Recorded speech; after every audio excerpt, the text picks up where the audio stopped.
ये आकाशवाणी है। कोविड-19 विशेष कार्यक्रम के अंतर्गत प्रस्तुत है कोरोना वायरस संक्रमण की वर्तमान स्थिति पर चर्चा, जिसे प्रस्तुत कर रहे हैं आकाशवाणी संवाददाता आनंद श्रीवास्तव। इस कार्यक्रम में आमंत्रित स्वास्थ्य विशेषज्ञ हैं डॉक्टर संजय पांडे। नमस्कार। जीवन में छोटा निर्णय हो या बड़ा, हम सब सोच विचार कर ही लेते हैं। सोचने का काम दिमाग का होता है। इस कोविड महामारी में दिमाग पर कुछ ज्यादा ही बोझ बढ़ गया है। बीमारी की टेंशन, संक्रमित होने के बाद उससे पूरी तरह उबरने का दबाव, समाज में लोगों से मिलने वाला एक अजीब सा रिएक्शन, या इन सब से बढ़कर कि अगर मुझे कोरोना हो गया तो मेरे और मेरे परिवार का क्या होगा। मस्तिष्क पर कोरोना का असर भी देखने को मिल रहा है। देखिए, जितना सोचिएगा परेशानी बढ़ेगी। संयम और संकल्प के साथ आगे बढ़िए, सफलता जरूर मिलेगी। कोविड-19 से आप सभी सतर्क रहें, जागरूक रहें। इसीलिए आकाशवाणी पर हम लेकर आते हैं ये खास कार्यक्रम। आज के इस कार्यक्रम में हमारे साथ हैं वरिष्ठ स्वास्थ्य विशेषज्ञ डॉक्टर संजय पांडे। डॉक्टर संजय, कार्यक्रम में बहुत बहुत स्वागत है आपका। जी नमस्कार। नमस्ते सर। इससे पहले कि डॉक्टर साहब के साथ हम चर्चा शुरू करें, हम अपने श्रोताओं को बता देना चाहते हैं कि अगर वो भी इस कार्यक्रम से जुड़ना चाहते हैं तो हमें फोन कर सकते हैं। हमारा फोन नंबर है 011-2331-4444। हमारा टोल फ्री नंबर है 1800-11-5767। डॉक्टर संजय, चूंकि कार्यक्रम का शीर्षक है कोरोना वायरस की वर्तमान स्थिति पर चर्चा, और जो वर्तमान स्थिति देश में इस समय है कोरोना की, वो कई मायनों में बेहतर नजर आ रही है। जो रोज के संक्रमित मामलों की संख्या है वो लगातार कम होती जा रही है। लेकिन दूसरा पक्ष ये भी है कि जैसे ही आंकड़े कम हो रहे हैं, लोगों में कहीं न कहीं थोड़ी सी लापरवाही आ गई है कि कोरोना तो देश में अब कम हो गया या चला जा रहा है, अब थोड़ा रिलैक्स कर सकते हैं। इस मानसिकता पर क्या बोलेंगे आप? जी, आपने बिल्कुल सही कहा कि अगर हम कोरोना के वर्तमान स्थिति के बारे में सोचें तो जैसे जून जुलाई के महीनों में या उसके बाद भी 1 लाख के केसेज आ रहे थे जी। लेकिन अब रोज 30 से 35 हजार केसेज आ रहे हैं जी। और कई राज्यों में इन्फेक्शन रेट काफी कम है और रिकवरी रेट करीब 95% के आसपास है जी। और आईसीयू एडमिशन भी धीरे धीरे काफी कम हो रहे हैं। लेकिन इससे एक कंप्लेसेंसी की भावना उत्पन्न हो गई है और लोग थोड़ा सा लापरवाह नजर आते हैं। जी। तो ये काफी डेंजरस ट्रेंड है और इस रेडियो प्रोग्राम के माध्यम से मैं लोगों से अपील करना चाहता हूं कि अभी कोरोना गया नहीं है। जी। कोरोना की वैक्सीन कम से कम हमारे देश में उपलब्ध नहीं है। जी। और आपने देखा होगा कि कई दूसरे देशों में खासकर सर्दियों के मौसम में कोरोना का प्रभाव काफी खतरनाक भी हुआ है। जी। तो इन सब चीजों को देखते हुए अपनी सावधानी और जो सारे प्रिकॉशंस हैं उससे अपना ध्यान न हटाएं। जी। और उसको उतनी ही गंभीरता से लें जितना वो कुछ महीने पहले ले रहे थे। बिल्कुल जी। डॉक्टर संजय, आप न्यूरो विशेषज्ञ हैं और कई अवसरों पर ये सुनने को मिलता है या पढ़ने को मिलता है कि कोरोना हमारे दिमागी संतुलन को भी प्रभावित कर रहा है। जो लोग इससे ठीक होकर घर आ गए हैं, उनको नींद नहीं आ रही है, डिप्रेशन के शिकार हो रहे हैं, अजीब अजीब ख्यालात उनके जहन में आ रहे हैं। क्या ये कोरोना का साइड इफेक्ट है या जरूरत से ज्यादा सोचने का नतीजा है? देखिए, ये तो बिल्कुल सही है कि कोरोना का मस्तिष्क पे प्रभाव पड़ता है और कई लार्ज सीरीज, कई केस सीरीज और कई जो स्टडीज आई हैं उसमें भी देखा गया है कि कोरोना का इफेक्ट मस्तिष्क पे पड़ता है। जी। लेकिन जो इफेक्ट मस्तिष्क पे पड़ता है जी। वह कई चरणों में होता है। जैसे आपने देखा होगा कई मरीजों को कोरोना के पहले या कोरोना के शुरुआत के समय स्मेल की प्रॉब्लम चली जाती है या टेस्ट की प्रॉब्लम चली जाती है। वो भी कहीं ना कहीं मस्तिष्क से ही जुड़ा हुआ है। जी। लेकिन कुछ पेशेंट जैसे कोरोना के सीवियर लक्षण के समय उनको जैसे मसल पैरालिसिस है या स्ट्रोक की समस्या है। जी। लेकिन जब कोरोना का मरीज ठीक होता है जी।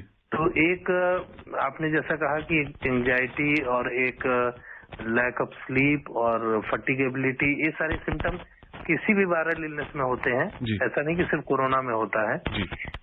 एक नॉर्मल फ्लू भी है, उससे भी जब इंसान उबरता है तो उससे इस तरह के सिम्टम आती हैं। लेकिन कोरोना के साथ क्या है कि एक एंजाइटी ज्यादा है, और इस एंजाइटी में हो सकता है कि कुछ योगदान जो एक बहुत ज्यादा मीडिया अवेयरनेस, या आप कह सकते हैं कि इसके बारे में जो रोज चर्चाएं हो रही हैं, उससे भी एक मरीज के मन में एक एंजाइटी सी होती है कि पता नहीं मैं ठीक होऊंगा या नहीं होऊंगा, तो कंप्लीट ठीक होऊंगा। तो इस तरह इसकी वजह से एक इसका आप कह सकते हैं कि न्यूरोसाइकेट्रिक पहलू भी है। और यह सिर्फ कोरोना इन्फेक्टेड पेशेंट में नहीं है, यह कोरोना इन्फेक्टेड पेशेंट के आसपास रहने वाले लोग और उनके फैमिली मेंबर में भी है। कि अगर कोई फैमिली मेंबर इफेक्ट हो गया तो दूसरे फैमिली मेंबर जो अभी ठीक हैं उनको भी लगता है कि शायद हमें भी कोरोना के लक्षण है। तो अगर ये एंजाइटी है और माइल्ड सिम्टम है तब तो ठीक है, लेकिन अगर इससे कुछ पैनिक रिएक्शन होता है या मतलब मन में ऐसे उदासी के लक्षण आते हैं, तो बेहतर है कि हम इसके लिए एक सलाह ले लें। और कई इंस्टीट्यूट्स ने इस तरह के सलाह चालू की हैं, जैसे निमांस बैंगलोर में या ऑल इंडिया इंस्टीट्यूट दिल्ली में आप टेली कंसल्टेशन ले सकते हैं। और आपके मन में अगर कोई एंजाइटी है, किसी विषय को लेकर आप और जानकारी चाहते हैं, तो आपको निःशुल्क सलाह उपलब्ध है, और इसका उपयोग करने में बिल्कुल संकोच ना करें। जी, बहुत अच्छी सलाह आपने दी कि वैसे मरीज या वैसे लोग जो कोरोना को लेकर थोड़े से परेशान हैं या डिप्रेशन के लक्षण उनमें दिख रहे हैं, अगर उनके परिवार के सदस्य भी ये कार्यक्रम सुन रहे हैं, तो जैसा कि डॉक्टर संजय ने बताया कि भारत के चुनिंदा स्वास्थ्य संस्थानों में टेली कंसल्टेशन के माध्यम से ये सुविधा मुफ्त दी जा रही है। डॉक्टर संजय, जो लोग हैं उनको क्या दिनचर्या में बदलाव करना चाहिए कि वो इस स्थिति से बाहर निकल सकें? मैं तो यह कहूंगा कि दिनचर्या में बदलाव की जरूरत नहीं है। जी, आप कोशिश करें कि जितनी जल्दी से जल्दी अपने पुरानी दिनचर्या में लौट सकें, जी, वह ज्यादा जरूरी है। जैसे अगर आप कहीं काम कर रहे हैं तो जैसे ही आप निगेटिव हो गए, आपको कोई सिम्टम नहीं है जी, और आपको लगता है कि हाँ अब आप काम पे जा सकते हैं, तो आप अपने काम पे जाइए। जी, तो जैसे ही आप अपनी पुरानी दिनचर्या में लौटेंगे और अपने काम में बिजी हो जाएंगे, तो इस तरह की एंजाइटी और जो आपके मन में तरह तरह की निगेटिव थिंकिंग आ रही है, जी, वो अपने आप खत्म हो जाएगा। जी, बिल्कुल। डॉक्टर संजय, अगर वैक्सीन पर बात करें, इस समय दुनिया भर में अगर संक्रमित मामलों के ट्रेंड देखें तो अमेरिका में बहुत ज्यादा स्थिति खराब हो रही है। वहां पर मृत्यु दर भी अचानक से बढ़ गई है और रोज होने वाली जो मौत है उसका आंकड़ा भी बढ़ गया है। इस स्थिति से निपटने के लिए अमेरिका में वैक्सीन की इमरजेंसी अप्रूवल दी गई है। अब बहुत सारे लोगों के जहन में ये सवाल है कि क्या आपदा से निपटने का यही एकमात्र विकल्प इस समय बच रहा है? देखिए, आपने बिल्कुल कहा कि जैसे अमेरिका में या कुछ यूरोपियन कंट्रीज में कोरोना के मामलों में तेजी से वृद्धि हुई है, और जो वैक्सीन के अप्रूवल दिए गए हैं, कोई भी वैक्सीन डेवलप करने में समय लगता है, क्योंकि वैक्सीन के डेवलपमेंट की अलग अलग प्रक्रिया होती है। वैक्सीन की सबसे जो डेवलपमेंट की शुरुआती प्रक्रिया होती है वो सेफ्टी होती है, कि वैक्सीन सेफ है या नहीं है। ऐसा तो नहीं कि वैक्सीन लगाने से हमें सिम्टम्स कोरोना से भी सीवियर सिम्टम्स हो जाए। तो सेफ्टी नंबर 1, सेकंड एफिकेसी कि वैक्सीन इफेक्टिव है, और थर्ड है कि लॉन्ग टर्म उसका क्या इफेक्ट है। जी, तो कोरोना से वैक्सीन से जो भी कैंडिडेट वैक्सीन 3-4 अभी आए, जी, उनकी सेफ्टी और एफिकेसी तो प्रूव हो गई, बिल्कुल, लेकिन लॉन्ग टर्म एफिकेसी जो है वो प्रूव नहीं हो सकती, क्योंकि कोरोना सिर्फ 9 महीने या 1 साल पुराना वायरस है, और long term efficacy data generate करने में समय लगता है। जैसे आप कह सकते हैं कि जैसे chicken pox, small pox, measles, polio के वैक्सीन है, वो सालों से लग रहे हैं। जी, तो उनका लॉन्ग टर्म डेटा हमारे पास है, और लॉन्ग टर्म डेटा हमेशा प्रोस्पेक्टिव डेटा होगा। जी, तो कोरोना का वैक्सीन कितना इफेक्टिव है, ये तो जब तक हम प्रोस्पेक्टिव डेटा नहीं कलेक्ट करेंगे तब तक तो हमें मिलेगा नहीं। लेकिन हम प्रोस्पेक्टिव डेटा के इंतजार में कोरोना के वैक्सीन का वेट नहीं कर सकते। जी, इसीलिए जो भी रेगुलेटरी एजेंसी है उसमें एक प्रावधान जोड़ा गया है कि इमरजेंसी अप्रूवल। जी, तो इमरजेंसी अप्रूवल का मतलब है कि अगर डेटा लार्ज स्केल पे इफेक्टिव पाया गया है और सेफ है कि उसे कोई ऐसा एडवर्स रिएक्शन नहीं है जो कि सीवियर है और लार्ज सैंपल साइज पे हुआ है। जैसे अभी आपने देखा होगा फाइजर के डेटा हैं या ऑक्सफोर्ड के डेटा हैं या मॉडर्ना वैक्सीन के डेटा हैं, इसमें मिनिमम 30,000 40,000 वॉलंटियर्स पे इनका ट्रायल हुआ है। तो ये लार्ज डेटा है और इसमें दो चीजें निकल के आई हैं कि they are safe and they are efficacious. तो अगर डेटा सेफ और एफिकेसी है तो even if long term data नहीं है तो रेगुलेटरी एजेंसी इमरजेंसी अप्रूवल दे देती हैं और ये बिल्कुल नियम के दायरे में है और ये बिल्कुल सही है।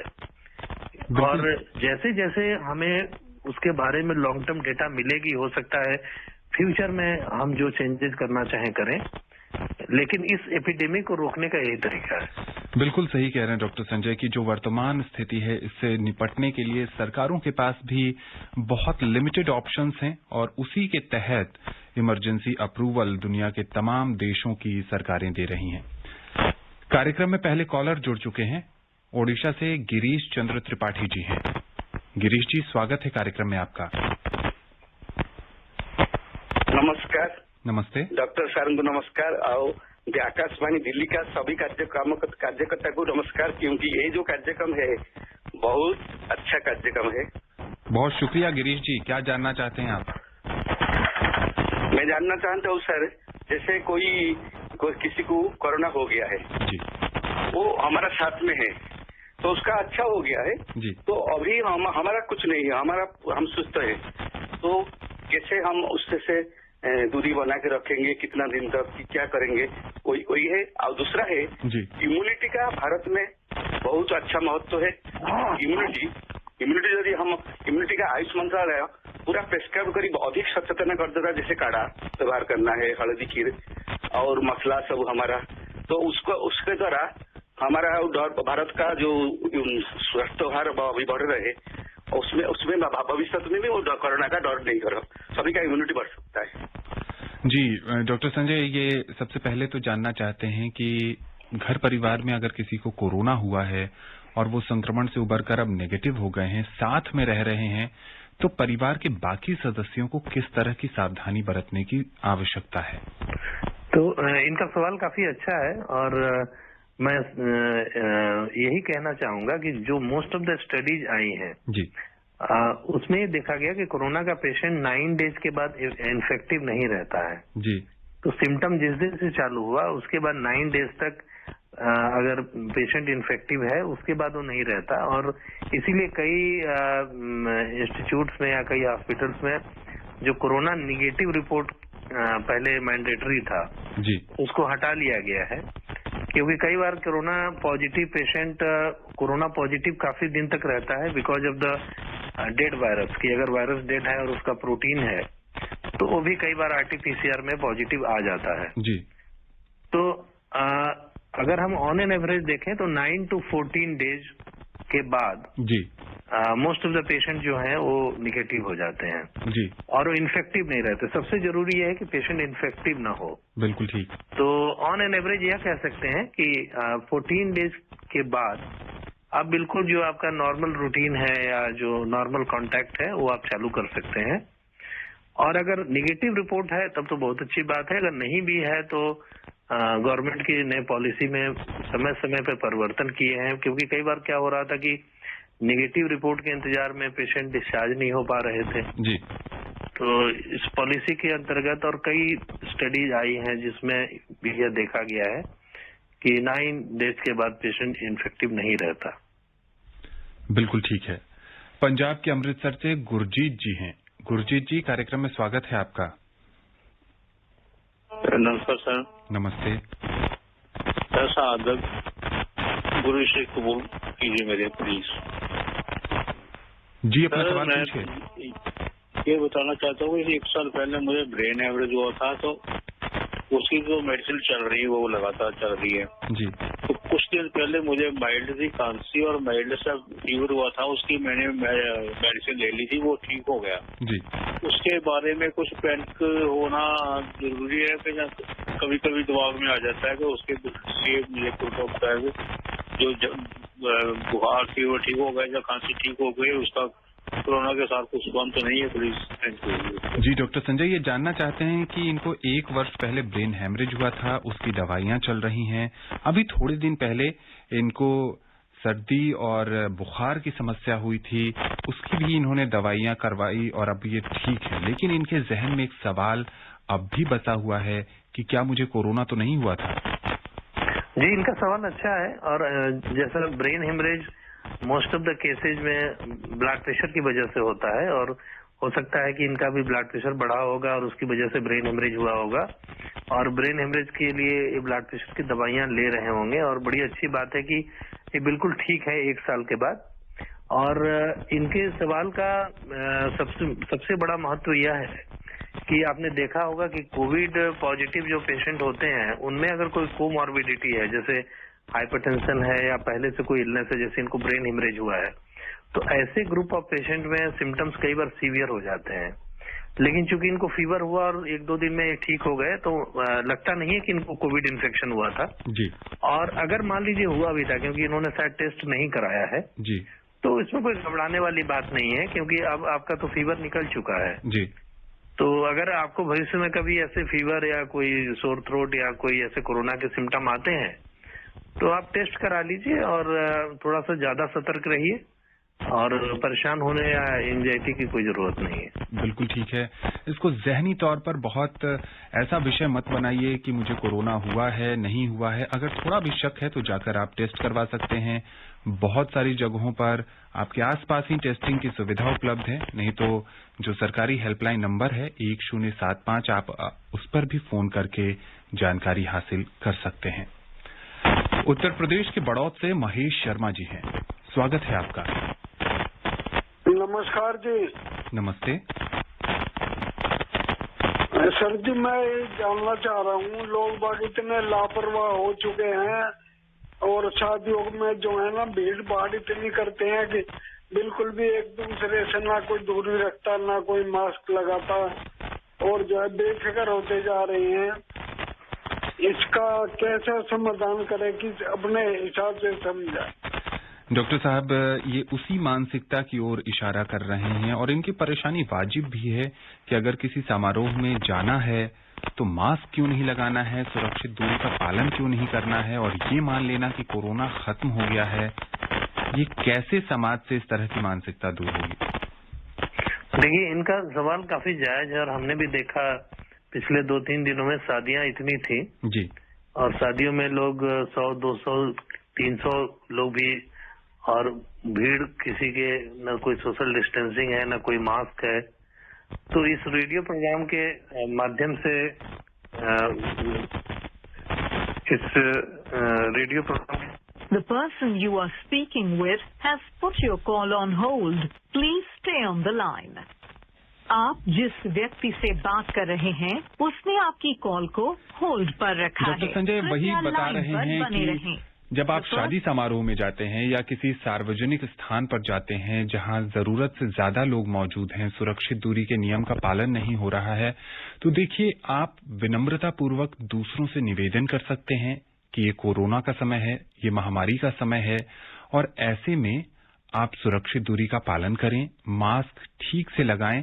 बहुत सारे शादी समारोहों में ये देखने को आया है कि लोग मास्क लगाकर तो जाते हैं, लेकिन जैसे ही वो अपने परिचितों को देखते हैं, जैसे ही उनके दोस्त वहां मिल जाते हैं, मास्क जो है नाक और मुंह से उतरकर गले में लटक जाता है, और कई बार तो लोग मास्क को उतार कर अपनी जेब में रख लेते हैं।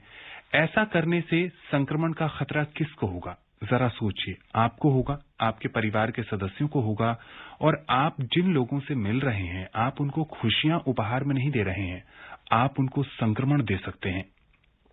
ऐसे में जहां भी जाइए मास्क जरूर लगाइए। प्रधानमंत्री नरेंद्र मोदी ने इसके लिए जन जागरूकता अभियान शुरू कर रखा है। एक जन आंदोलन की शुरुआत उन्होंने की है और उससे जुड़ने की जरूरत है। उससे जुड़ने के लिए आपको क्या करना है? आप जहां भी जाइए मास्क लगाइए और सुरक्षित दूरी का पालन करिए और अपने हाथ और मुंह को बार बार साफ करते रहिए। जी डॉक्टर संजय, आप कुछ कह रहे थे। जी, मैं यही कह रहा हूं कि इस प्रोग्राम के माध्यम से मैं यह कहना चाहता हूं कि जब तक हम रिस्पॉन्सिबल नहीं होंगे, और एज ए सिटीजन अपनी जिम्मेदारी को नहीं निभाएंगे तब तक कोरोना पे हम विजय नहीं प्राप्त कर सकते। और इस रेडियो प्रोग्राम के माध्यम से मैं यही कहना चाहता हूं कि लोग लापरवाही ना करें और जो भी सरकार के द्वारा कार्यक्रम या सरकार के द्वारा जो निर्देश समय समय पर जारी किए जा रहे हैं, जैसे शादियों के बारे में एक बड़ा क्लियर निर्देश है कि 50 से 100 से ज्यादा लोग नहीं होंगे जी, लेकिन फिर भी 300-400 लोगों की भीड़ इकट्ठा हो रही है। तो सरकार तो निर्देश दे सकती है लेकिन उसका पालन तो लोगों को ही करना होगा। बिल्कुल, सरकार हर जगह आपके साथ खड़ी नहीं हो सकती। सुरक्षा बल जो हैं, जो पुलिस अधिकारी हैं, वो भी हर कदम पर आपके साथ नहीं हो सकते। ये आपकी जिम्मेदारी है। भारत के जिम्मेदार नागरिक होने के नाते जो सरकारी दिशा निर्देश हैं उसका पालन करिए और इस तरह की मानसिकता से बाहर निकलिए कि अब कोरोना खत्म हो गया है या कोरोना मुझे नहीं हो सकता है। ऐसी सोच सही नहीं है इस महामारी के दौर में जब इसकी कोई दवाई नहीं है, कोई वैक्सीन नहीं है। महोबा से अरविंद कुमार निर्मल जी जुड़ गए हैं। स्वागत है आपका। जी जी जी, नमस्ते सर। नमस्कार। हाँ डॉक्टर साहब, ये पूछ रहा था आपसे जी कि मैं महोबा डिस्ट्रिक्ट जैतपुर गांव से बोल रहा हूँ श्रीमान जी। जैसे हमारे यहाँ कोविड-19 के पेशेंट है ही नहीं जी, एक आध % रहे हैं पहले, लेकिन अब बिल्कुल नहीं जी। लेकिन डर तो ज्यादा है जी। तो क्या हम घर से बाहर निकल सकते हैं कि नहीं निकल सकते श्रीमान? या निकले तो मास्क पहन के तो निकलते ही हैं, लेकिन हम लोगों को ऐसा डर है कि कहीं हो या कोई प्रॉब्लम तो नहीं हो सकती। सबसे पहले तो अरविंद जी, आप बहुत खुशकिस्मत लोगों में से एक हैं कि आप जहां रहते हैं वहां कोरोना का कोई भी मामला नहीं है। डॉक्टर संजय ये जानना चाहते हैं कि कोई मामला नहीं है इनके क्षेत्र में, घर से बाहर निकलने के दौरान कौन सी सावधानियां बरतें कि संक्रमण से बचे रहें? देखिए, एक कह देना कि हमारे क्षेत्र में कोई मामला नहीं है, ये भी हो सकता है कि उस क्षेत्र में जो टेस्टिंग है वो कम हो रही हो, और टेस्टिंग अगर कम हो रही है तो जब तक स्वास्थ्य विशेषज्ञ या सरकार की तरफ से कोई ऐसा आंकड़ा ना आए कि वहाँ इतने टेस्टिंग हुई है और वहाँ कोई मामला नहीं मिला है, तब तक यह मान लेना कि वहाँ कोई केस नहीं है थोड़ा मुश्किल होगा हमारे लिए। तो आपको भी वही दिशा निर्देश पालन करने हैं जो बाकी पूरे देश में दिशा निर्देश हैं, जैसे मास्क पहनना, 2 गज की दूरी बनाना और सामाजिक समारोहों में कम से कम शिरकत करना। तो मैं आपको यह कहना चाहता हूं कि आप बिल्कुल लापरवाही न बरतें और आसपास के लोगों से भी यह कहें कि यह कह देना कि हमारे क्षेत्र में कोई केस नहीं है, काफी नहीं है, और आप वही सरकारी दिशा निर्देशों का पालन करें जैसा कि पूरा देश कर रहा है। जी बिल्कुल। उत्तर प्रदेश के बलरामपुर से रिंकी तिवारी जी जुड़ गई हैं। रिंकी जी, कार्यक्रम में स्वागत है आपका। जी, स्वागत के लिए आनंद सर आपको बहुत बहुत धन्यवाद। आनंद सर नमस्कार। नमस्ते। और डॉक्टर साहब को मेरा नमस्कार। जी नमस्कार। अभी जैसे सर हम आपकी इन्फॉर्मेशन सुन रहे थे और डॉक्टर साहब से बहुत बढ़िया बढ़िया क्वेश्चन पूछे और जिस तरह वो दे रहे थे अच्छा लग रहा था। तो सर मेरा क्वेश्चन वैक्सीन पे है, जैसे कि सर हमारे इंडिया में 3 वैक्सीन बन रहे हैं, तो क्या तीनों वैक्सीन एक ही व्यक्ति को दिए जाएंगे या फिर अलग अलग दिए जाएंगे? क्या जब प्लीज इससे बताइए। Thank you. डॉक्टर संजय, जो भारत में 3 वैक्सीन निर्माणाधीन है उसके बारे में ये जानना चाहती हैं कि तीनों का एक ही काम होगा, तीनों वैक्सीन एक ही व्यक्ति को लगेगी या अलग अलग वैक्सीन अलग अलग लोगों को लगेगी? देखिए, वैक्सीन कोई भी आए अप्रूव होगा तो एक ही वैक्सीन एक आदमी को ही लगेगी, क्योंकि कोरोना की जो वैक्सीन है, जैसे आपने देखा होगा फाइजर की वैक्सीन है या कोई भी वैक्सीन है, उसकी 2 डोजेज हैं। तो पहली डोज में इम्यूनिटी 5 से 7 दिन में चालू होती है, दूसरी डोज एक बूस्टर डोज की तरह होती है जिससे इम्यूनिटी लंबी चलती है। तो एक इंसान को एक ही वैक्सीन की 2 डोज लगेगी। ऐसा जरूरी नहीं है कि हमारे यहाँ 3 वैक्सीन के ट्रायल चल रहे हैं तो तीनों वैक्सीन अप्रूव हो जाएंगे। अभी कोई वैक्सीन अप्रूव नहीं हुई है, लेकिन जब भी होगी एक इंसान को एक ही वैक्सीन दी जाएगी और उसकी 2 डोज दी जाएगी। जी हाँ, बिल्कुल। और समय समय पर इससे जुड़ी जानकारियां भी आ रही हैं और सरकार ने साफ कर दिया है कि एक बार कोई भी वैक्सीन अप्रूवल के दौर से आगे बढ़ जाती है तो जनता तक कैसे पहुंचाया जाएगा उसका रोड मैप पूरी तरह से तैयार है। उत्तर प्रदेश के मुरादाबाद से मकसूद हुसैन जी, कार्यक्रम में स्वागत है आपका। नमस्कार सर। नमस्ते। जी मेरा सवाल यह है सर कि कोरोना वायरस मनुष्य होने के बाद कौन सा अंग प्रभावित करता है ये कोरोना वायरस, और हार्मोनियम और ये जो शरीर के जो है मतलब कैल्शियम वगैरह क्या कम हो जाता है, और ठीक होने के बाद में क्या अपनी जगह पर फिर वह मरीज आ जाता है, कैल्शियम वगैरह सब पूरा हो जाता है। कोरोना संक्रमण के दौरान शरीर के कौन से अंग प्रभावित होते हैं और क्या संक्रमण से उबरने के बाद फिर वो अंग ठीक हो जाते हैं? कोरोना से शरीर का कोई भी अंग प्रभावित हो सकता है, जैसे मस्तिष्क है या सबसे जो कॉमन है वो सांस की जो हमारी प्रणाली है, रेस्पिरेटरी सिस्टम जिसको कहते हैं, तो सबसे कॉमन तो वही है। लेकिन बाकी मस्तिष्क पे इसका प्रभाव हो सकता है। कई पेशेंट ऐसे देखे गए हैं जिनको हार्ट अटैक भी हुए हैं, और इसका प्रभाव जैसे आपने देखा होगा, अखबारों में भी पढ़ा होगा कि कई पेशेंट को डायबिटीज के पहले लक्षण कोरोना सिम्टम के बाद हुए हैं। जी। तो कोरोना से मोस्ट ऑफ द सिम्टम्स तो रिकवर हो जाते हैं, लेकिन कुछ पेशेंट्स में सिम्टम लंबे टाइम तक भी चल सकते हैं। जी। जैसे रेस्पिरेटरी सिम्टम, कई पेशेंट को सांस की दिक्कत थोड़ी लंबे समय तक पेशेंट निगेटिव होने के बाद भी चल रहे हैं। जी। तो ऐसे पेशेंट्स को जरूरी है कि पोस्ट कोविड केयर में जाकर अपना इलाज कराएं। कई अस्पतालों ने पोस्ट कोविड केयर ट्रीटमेंट चालू की है और ओपीडीज भी चल रही है। जैसे हमारे यहाँ भी Loknayak hospital, all India institute of medical sciences में पोस्ट कोविड केयर ओपीडी चालू है। बिल्कुल ठीक। राजस्थान के जोधपुर से राजाराम बिश्नोई जी जुड़ गए हैं। कार्यक्रम में स्वागत है आपका। जी नमस्कार। नमस्ते जी, मेरा सवाल है कि किन लक्षणों से घर पर ही कोरोना की पहचान हो सकती ताकि हम डॉक्टर से जांच करवा सके, और दूसरा मेरा ये क्वेश्चन है कि समय समय पर इस कोरोना वायरस के नए लक्षण आते रहते हैं, क्या ये कोरोना अपना रूप बदलता रहता है? जो इनका पहला सवाल है कि कौन कौन से लक्षण हैं, उस पर कार्यक्रम में बहुत बार चर्चा हो चुकी है और आज समय कम है, जिस कारण हम डॉक्टर संजय से इस पर चर्चा नहीं करेंगे। लेकिन इनका जो दूसरा सवाल है डॉक्टर संजय, कि कोरोना के जो नए नए लक्षण सामने आ रहे हैं, इसका क्या ये कारण है कि ये वायरस म्यूटेट हो रहा है? देखिए, क्योंकि कोरोना वायरस एक नया वायरस है और अलग अलग कंट्रीज में इसका अलग अलग इफेक्ट भी देखा गया है, सिम्टम्स कुछ नए भी आए हैं जी। लेकिन अभी जब तक हम इसको 1 साल, 1.5 साल, 2 साल इस पे पूरी स्टडी नहीं हो जाती, ये कहना मुश्किल होगा कि और इसके क्या नए लक्षण होंगे जी।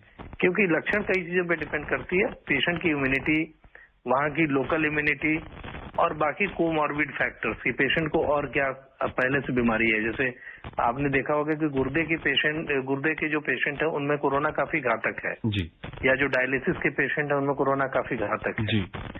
तो सारे लक्षण हो सकता है अभी भी ना मालूम हो हमें जी। तो जैसे जैसे साइंटिफिक एविडेंसेज आएंगे, साइंटिफिक रिपोर्ट्स आएंगे, हो सकता है कुछ और लक्षण सामने आए। जी। तो चूंकि ये नोवेल कोरोना वायरस है और जैसे जैसे समय आगे बढ़ता जा रहा है और जैसे जैसे शोध होते जा रहे हैं, उसके परिणामों के आधार पर ही आगे की रूपरेखा तय हो रही है। डॉक्टर संजय, कार्यक्रम में अब समय नहीं है कि आपसे किसी और विषय पर चर्चा की जा सके। इस कार्यक्रम से जुड़ने के लिए और विशेषज्ञ राय साझा करने के लिए आपका बहुत बहुत शुक्रिया। जी नमस्कार। तो डॉक्टर संजय बता रहे थे कि जब तक दवाई नहीं आ जाती है तब तक हमें लापरवाही नहीं बरतनी है, हमें बहुत ही सतर्कता से आगे बढ़ना है, संकल्प और संयम बनाए रखना है। खासकर अगर किसी सार्वजनिक समारोह में आप जा रहे हैं तो मास्क जरूर लगाइए, जितना संभव हो सके सुरक्षित दूरी का पालन करिए, और वहां बहुत सारी चीजों को आप छूते हैं उसके बाद आप हैंड सैनिटाइजर का प्रयोग करिए। जहां संभव है साबुन पानी से हाथ धोते रहिए। स्वस्थ रहिए, खुशहाल रहिए और संक्रमण से बचे रहिए। नमस्कार। कोविड-19 विशेष कार्यक्रम के अंतर्गत अभी आप सुन रहे थे कोरोना वायरस संक्रमण की वर्तमान स्थिति पर चर्चा, जिसे प्रस्तुत कर रहे थे आकाशवाणी संवाददाता आनंद श्रीवास्तव। इस कार्यक्रम में आमंत्रित स्वास्थ्य विशेषज्ञ थे डॉक्टर संजय पांडे। ये कार्यक्रम आकाशवाणी के समाचार सेवा प्रभाग द्वारा प्रस्तुत किया गया। इसे आप हमारे mobile app news on AIR पर भी सुन सकते हैं। इस कार्यक्रम के संबंध में अपनी प्रतिक्रिया आप हमें ईमेल कर सकते हैं। पता है airnsdtalks@gmail.com। ये कार्यक्रम फिर से सुनने के लिए लॉग ऑन करें हमारी वेबसाइट newsonair.com।